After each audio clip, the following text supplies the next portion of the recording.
Hey, salut tous amis, j'espère que vous allez bien, moi c'est super. Aujourd'hui, nouvelle petite vidéo sur Eden's Zero, et je me suis posé une question de manière positive, c'est-à-dire, ouais, je raconte de la merde. Alors cette question, regardez, tome 14 de Fairy Tail, je l'ai acheté. Il me manque plus que le tome 1 et j'ai tout le tome de Fairy Tail. Enfin bref, ça vous intéresse pas.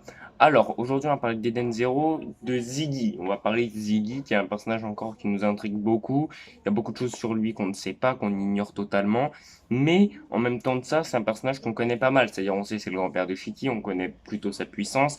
On sait qu'il est très fort, on sait que c'est certainement le prochain ennemi. On sait que finalement, il est méchant, on sait qu'il fait partie de l'Eden's One. C'est lui qui a fait l'Eden's One.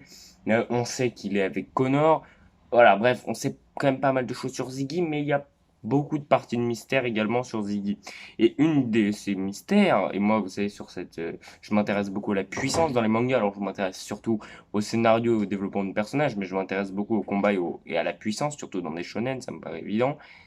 Par exemple, dans SNK, je m'intéresse énormément au scénario et pas au combat qu'il va y avoir, hein, franchement, sans vous mentir. Mais dans Fairy Tail, Dragon Ball, Naruto, tout ça, je m'intéresse énormément au scénario, mais aussi énormément au combat et aux puissances. Ça me paraît évident. Donc, euh, quelle, quelle, quelle serait la... En fait, est-ce que Ziggy est plus fort que Drakenjo?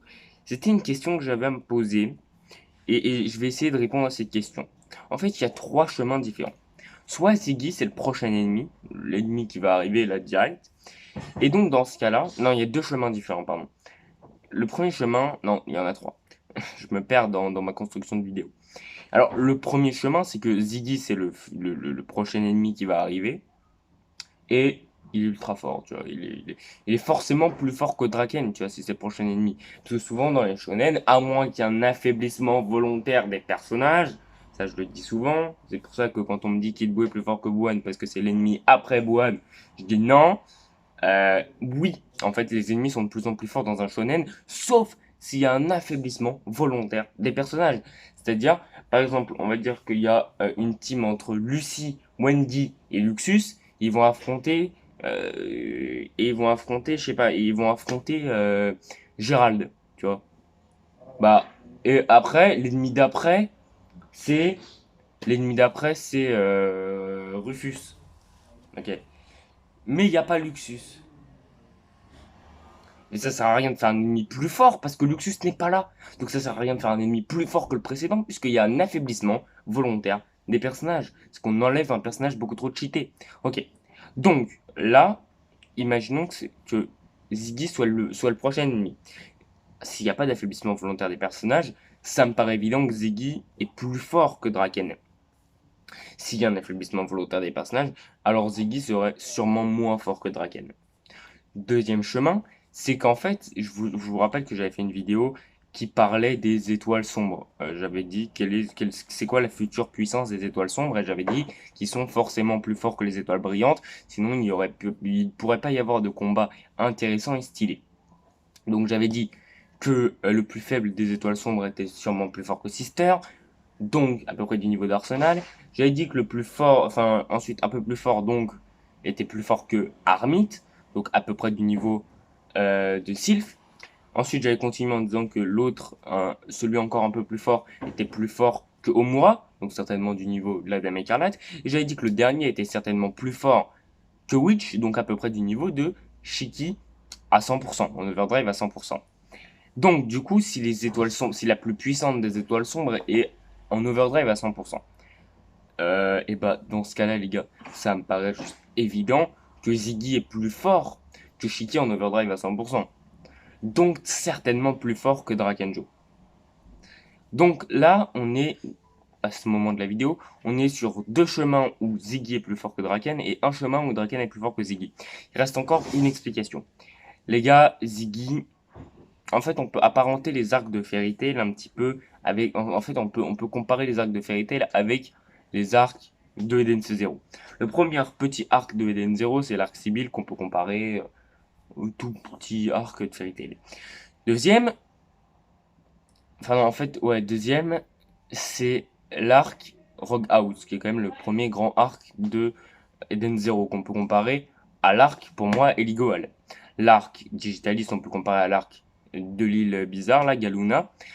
Donc, l'arc Sunjewel, on peut également le comparer à Phantom Lord, à l'arc Phantom Lord. Et donc, ça veut dire que l'arc Drakenjo, on peut le comparer à l'arc d'Erza, à l'arc de la baston contre Jelal. Ok, donc du coup, ça serait quoi la suite? L'arc d'après dans Eden Zero, ça serait l'arc Battle of Fairy Tail. Ça serait l'arc Battle of Fairy Tail. L'arc Battle of Fairy Tail. Donc, ça serait l'arc Battle of Fairy Tail. Qui est l'ennemi de Battle of Fairy Tail, de l'arc Battle of Fairy Tail, l'ennemi principal? C'est qui? C'est Luxus, on est bien d'accord. Donc, ça voudrait dire que si le prochain arc, on a Ziggy en ennemi, Ziggy, il pourrait être comparé à Luxus, Drakenjo pourrait être comparé à Jelal. Qui est le plus fort à l'époque entre Jelal et Luxus? Bah, c'est Luxus. Donc, ça voudrait dire que Ziggy serait plus fort que Drakenjo. Donc, ça va être la fin de la vidéo. C'était une vidéo assez courte parce que j'avais pas énormément de choses à dire, étant donné qu'on peut pas dire avec certitude c'est Ziggy le plus fort ou c'est Drakenjo le plus fort, parce que on n'a pas encore assez d'informations, loin de là. Mais je ferai certainement une autre vidéo où je parlerai réellement de qui est le plus fort, ou quand je verrai la puissance de Ziggy, je ferai une vidéo réellement combat fictif, où je comparerai les deux, et voilà. Là, c'est juste une théorie qui est le plus fort, voilà. C'est pas une théorie du chauve, parce que voilà. D'ailleurs, ça fait longtemps qu'il n'y a pas eu de théorie du chauve, mais là, c'est pas du tout une théorie du chauve, c'est juste, voilà, je voulais, un peu comme la vidéo où j'avais dit quel est le réel niveau des étoiles sombres, j'avais aucune information, j'ai juste déduit de manière déductive. Donc, à la fin de cette vidéo, parce que là on est quasiment à la fin, je vais bientôt arrêter de parler et vous laisser partir, on a 3 chemins où Ziggy est plus fort que Draken, hein, et un chemin où Draken est plus fort que Ziggy.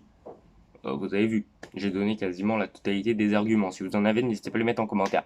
Donc, j'en déduis que techniquement Ziggy va être plus fort que Drakenjo. Après, je peux pas vous dire d'avance que Ziggy va être plus fort que Drakenjo et Drakenjo est plus fort que Ziggy. Je peux pas vous le dire. J'ai rien. Je peux pas savoir. Mais c'est juste une théorie de manière théoritive. C'est juste, bah, j'imagine, je déduis quoi. Donc voilà, pour moi, Ziggy va être plus fort que Drakenjo. Et puis c'est tout, voilà. Du coup, si cette petite vidéo vous a plu, n'hésitez pas à lâcher un maximum de pouces bleus, abonnement, commentaire, partage, me suivre sur Springalball, ça Otaku, maintenant ça a changé. Vous avez rien compris à ce que je viens de dire, on recommence. Abonnement, partage, commentaire, pouce bleu, me suivre sur Springalball, Star Otaku, qui est mon Instagram, maintenant ça a changé, c'est Springat le roi des chauves. Putain, je le dis trop vite à chaque fois. Bref, sur ce, moi je vous dis à bientôt pour de nouvelles vidéos.